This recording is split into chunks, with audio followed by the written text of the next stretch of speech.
Hello Booktube, c'est Jess et bienvenue aujourd'hui sur ma chaîne pour un deuxième épisode de Parlons du harcèlement. Alors aujourd'hui ça va être une vidéo je pense assez courte puisque je vais vous parler de deux romans qui sont en fait des recueils de lettres. Tout d'abord il y a Dear Teen Me, donc qui peut être traduit par Cher moi ado. Qui regroupe donc des lettres de plusieurs auteurs connus, américaines, que ce soit des auteurs masculins ou féminins, donc il y a les deux. Et c'est un recueil qui a été regroupé par E. Christine Andersen et Miranda Kennelly. Et donc ensuite nous avons Dear Bully, qui peut être traduit par Mon cher harceleur. Et là également nous avons 70 auteurs qui racontent leurs stories, et c'est sous la direction de Megan Kelly Hall et de Carrie Jones. Je vais commencer par Dear Teen Me, donc c'est le premier livre que j'ai lu des deux, donc c'est un livre qui est publié en anglais, qui n'est malheureusement pas disponible en français, à mon grand désespoir, parce que je trouve que ce soit d'ailleurs celui-ci ou l'autre que je vais vous présenter, ce sont vraiment des recueils qui sont importants parce que ce sont des auteurs, des personnes réelles qui racontent leur histoire. Donc il ne s'agit pas ici de récits fictionnés ou quoi que ce soit, il s'agit d'auteurs qui ont vécu des situations difficiles en étant adolescents. Dans celui-ci on rencontre des auteurs qui ont vécu le harcèlement scolaire à l'adolescente, mais pas que. Il y a des problèmes familiaux, il y a des problèmes liés à l'homosexualité, etc. Bref, il y a plein de problématiques qui sont rencontrées par des adolescents et je trouve que l'idée d'écrire une lettre à son soi ado, eh bien c'était vraiment magistral, ça m'a beaucoup touchée, j'ai été beaucoup émue. Comme vous le voyez dans cette édition, on est sur du papier couleur. Voilà, donc papier glacé, donc un super magnifique bouquin.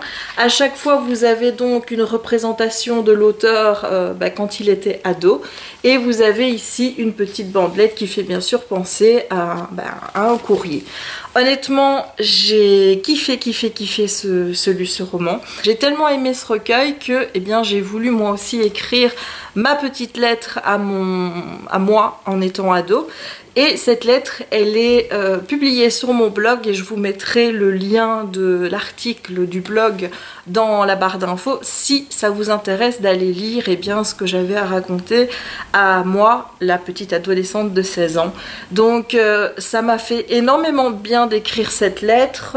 Franchement, je prends beaucoup de plaisir à la relire en fait. C'est vraiment... ça m'a fait du bien, c'est un petit peu thérapeutique de pouvoir s'écrire à soi-même, de pouvoir parler à son soi de 16 ans et lui dire bon écoute voilà tu vas passer par des phases difficiles etc, mais regarde l'avenir est devant toi, toutes des choses comme ça. Moi ça m'a fait beaucoup de bien de mettre sur papier, de coucher sur papier ce que j'avais sur le cœur et ce que j'avais envie de dire à ma petite ado de 16 ans. Donc pour celui-ci voilà, c'est super bien passé et j'ai adoré. Ensuite j'ai lu Dear Bully, donc ici c'est Mon cher harceleur, donc c'est 70 auteurs qui racontent leur histoire. C'est pas écrit forcément sous format de lettres, c'est-à-dire que vous avez un petit peu de tout. Vous avez des auteurs, donc encore une fois ici masculins, féminins, qui ont été harcelés, vous en avez d'autres qui ont été témoins, vous en avez d'autres qui ont été des harceleurs, qui regrettent leurs gestes, et vous avez à chaque fois des histoires complètement différentes. Et c'est là qu'on voit que le harcèlement c'est pas une seule et unique façon de se comporter avec autrui, ça peut être plein de façons différentes. Ce recueil m'a fait énormément de bien, j'ai trouvé énormément de bienveillance dans ce roman. Les lettres qui étaient adressées aux harceleurs n'étaient pas adressées avec un ton qui était agressif ou quoi que ce soit, on était plus dans un cheminement de compréhension, parfois de pardon. C'est vraiment un recueil que j'aimerais bien voir traduit ici, ou alors voir des auteurs francophones qui ont été victimes de harcèlement écrire ce genre de récit, parce que je trouve que c'est vraiment super important. Et à 16 ans j'aurais aimé avoir ce genre de recueil, ce genre de texte à pouvoir lire pour pouvoir me rendre compte que j'étais pas toute seule, qui avait plein d'adolescents, plein de personnes qui ont été harcelées et qui s'en sont sortis, qui n'ont pas eu leur vie totalement gâchée par cette sale période de la vie. Je trouve que c'est vraiment salvateur d'avoir ce genre de recueil. Je l'ai adoré. Mais par contre, je ne l'ai pas lu en une traite. Je lisais American Gods de Neil Gaiman en parallèle parce que c'est dense. Vous comprenez qu'à chaque fois, vous avez en fait, les récits de chaque auteur sont regroupés par thématiques différentes. Et donc il y a le regret, il y a Dear Bully, donc là où ce sont vraiment des lettres, enfin voilà, il y a vraiment des thématiques différentes à chaque fois. Et à chaque fois que j'avais lu une thématique, eh bien j'arrêtais et je lisais autre chose parce que c'est pas que ça devenait lourd à la fin, mais il fallait vraiment le temps de digérer les histoires de chaque auteur, qu'il fallait le temps de les assimiler. C'est pas un genre de livre qu'on peut lire d'une traite comme un roman classique. Ici c'est vraiment plein de petites histoires séparées pour pouvoir apprécier chaque histoire, pour pouvoir en prendre vraiment le meilleur. Et ben, j'ai préféré prendre mon temps et le lire en plusieurs fois et je regrette pas. Et là aussi je vais faire une petite lettre. Je sais déjà à qui, j'ai déjà sélectionné le harceleur qui sera le centre de mon attention dans cette petite lettre. Je vous avoue que j'ai pas encore commencé à l'écrire, malgré que ça commence à me démanger, mais c'est assez compliqué parce que ce harceleur-là, je l'ai choisi pour une raison bien particulière.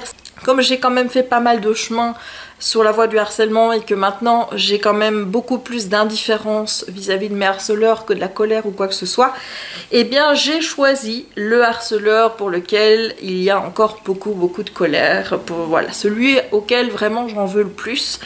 Et forcément, j'ai envie de choisir les bons mots, j'ai envie que ce soit percutant parce que je compte bien lui envoyer, qu'il la reçoive et qu'il la lise.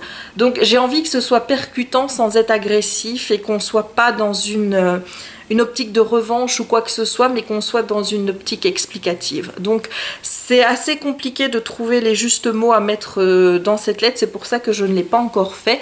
Mais quand ce sera fait, je vous préviendrai parce que je publierai également cette lettre sur mon blog. Et donc je vous préviendrai, comme ça vous pourrez également la retrouver en barre d'infos à ce moment-là. Mais donc, honnêtement, si vous êtes intéressé par la thématique, si vous avez envie de lire ça en anglais, honnêtement c'est des lettres, donc c'est pas de l'anglais archi compliqué, ça se lit très bien, c'est vraiment bien fait. Ce sont des lettres très simples qui sont écrites par des adultes pour leurs petits ados qu'ils ont été en fait. Donc c'est très touchant, je garde vraiment un excellent souvenir des deux. Alors mon préféré, eh bien je vous avoue que voilà, même si j'ai vraiment kiffé celui-ci reste mon préféré parce qu'il était vraiment centré sur la problématique du harcèlement. Je l'ai vu vraiment sous je vais pas dire sous toutes ses formes parce que je pense que il y a un type d'harcèlement différent à chaque fois qu'il y a une personne harcelée. Donc ici on a 70 façons différentes de voir le harcèlement. Maintenant si vous interrogez encore 70 autres personnes, ce sera encore 70 autres histoires différentes. Mais chacun a son histoire propre, c'est pas redondant, c'est pas j'ai pas eu l'impression de relire la même chose à chaque fois. Il y avait toujours un petit plus, il y avait toujours quelque chose à découvrir dans chaque histoire et c'est vraiment pour ça que je l'ai aimé. Mais celui-ci est vraiment très bien aussi, mais il est plus large, il aborde des problématiques qui sont beaucoup plus complètes, qui sont liées vraiment à l'adolescence et pas uniquement celle du harcèlement scolaire. Mais en tout cas, voilà, deux très bonnes lectures. Ça faisait un moment qu'ils étaient dans ma palle. J'avais hyper hâte de les lire et j'ai pas été déçue. Et j'espère vraiment qu'il y en a parmi vous qui jetteront un petit coup d'œil sur ces deux petites merveilles parce que elles en valent la peine. Et bien voilà, cette vidéo est déjà terminée, j'espère qu'elle vous aura plu. Si c'est le cas, n'hésitez pas à laisser un petit pouce en l'air. N'hésitez pas non plus à commenter la vidéo pour me dire si vous êtes tenté par la lecture de ces livres. Et si vous avez envie d'écrire votre propre lettre à votre ado, si vous êtes un adulte et que vous souhaitez écrire à votre ado, je vous recommande vraiment de le faire. de le publier sur votre blog si ça vous dit. Vous pouvez même envoyer les liens et j'irai les lire avec plaisir. Vous pouvez également écrire une lettre à un de vos harceleurs si c'est ce que vous préférez faire. Je vous assure que c'est un petit côté thérapeutique qui fait vraiment du bien. Et si vous décidez de le faire, n'hésitez pas, si vous le publiez en ligne, à me l'envoyer le lien pour que j'aille le lire. Ou si vous désirez juste le faire en privé, vous pouvez également m'envoyer votre lettre que je lirai, que je garderai pour moi évidemment, par mail à l'adresse qui est reprise en dessous, pas l'adresse professionnelle, l'autre adresse, donc celle qui se termine par Gmail. Voilà. Alors, il ne me reste plus maintenant qu'à vous dire eh bien, de vous abonner si ce n'est pas encore fait. Et moi, je vous dis à très bientôt pour une prochaine vidéo. Ciao!